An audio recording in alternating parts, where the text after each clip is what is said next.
The shadow by the window. It was a cold, starless night when I found myself stranded in the middle of nowhere.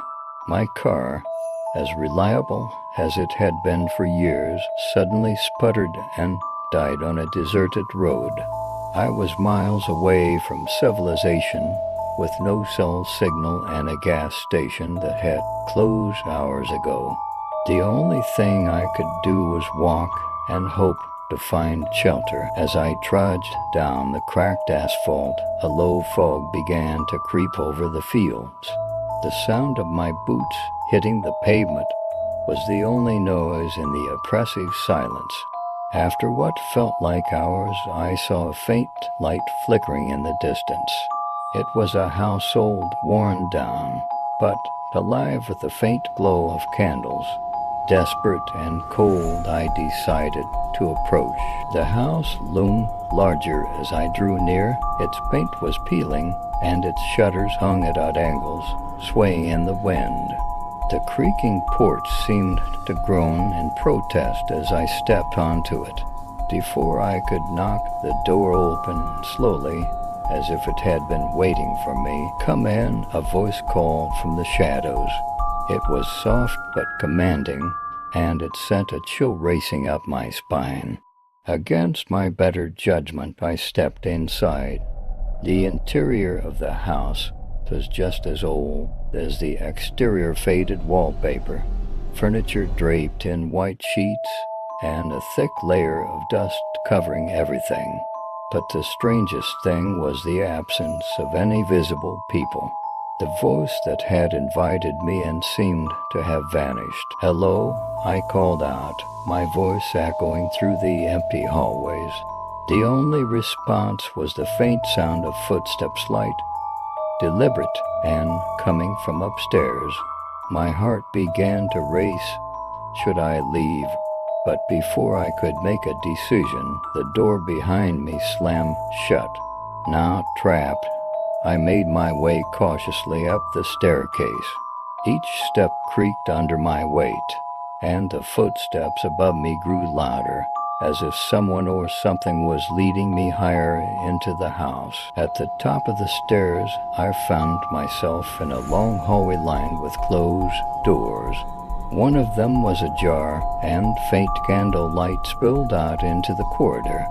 Summoning what little courage I had, I pushed the door open. Inside was a single chair facing a large window. In the chair sat a woman, her back to me, her long black hair cascading down her shoulders. She was humming a tune soft and melodic, but deeply unsettling. "Excuse me," I stammered. "I didn't mean to intrude. My car broke down, and you came to the wrong house," she interrupted, her voice calm and emotionless. I took a step back, but the door slammed shut behind me. She didn't move or even turn her head, but I felt an overwhelming sense of dread. "Leave now, if you can," she said, her voice dripping with menace. Default Texty turned to grab the doorknob, but it wouldn't budge. Behind me, the woman began to rise from the chair. Her movements were unnatural, jerky, almost like a puppet on strings. When she finally turned to face me, I saw that her eyes were hollow, empty voids. Her mouth twisted into a grotesque grin, and she let out a low, guttural laugh. "You shouldn't have come here," she whispered. The candles in the room flickered wildly before going out completely, plunging me into darkness. And then I felt a cold hand on my shoulder. I screamed and bolted for the door, finally managing to wrench it open.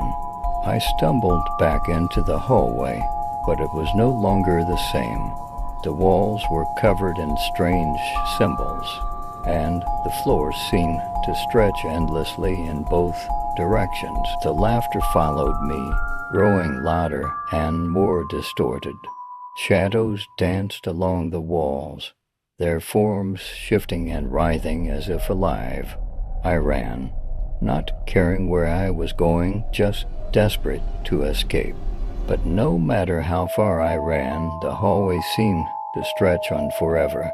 Doors lined the walls, each one creaking open as I passed, revealing glimpses of unspeakable horrors, faces staring back at me, twisted in agony, whispers of forgotten voices calling my name. Finally, I found a door at the end of the hallway that was slightly ajar. I pushed it open and found myself back outside, standing on the porch. But something was wrong. The air felt heavier, the night darker than before.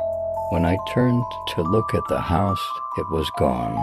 In its place was an empty field, silent and untouched. I ran to my car, which now miraculously started on the first try.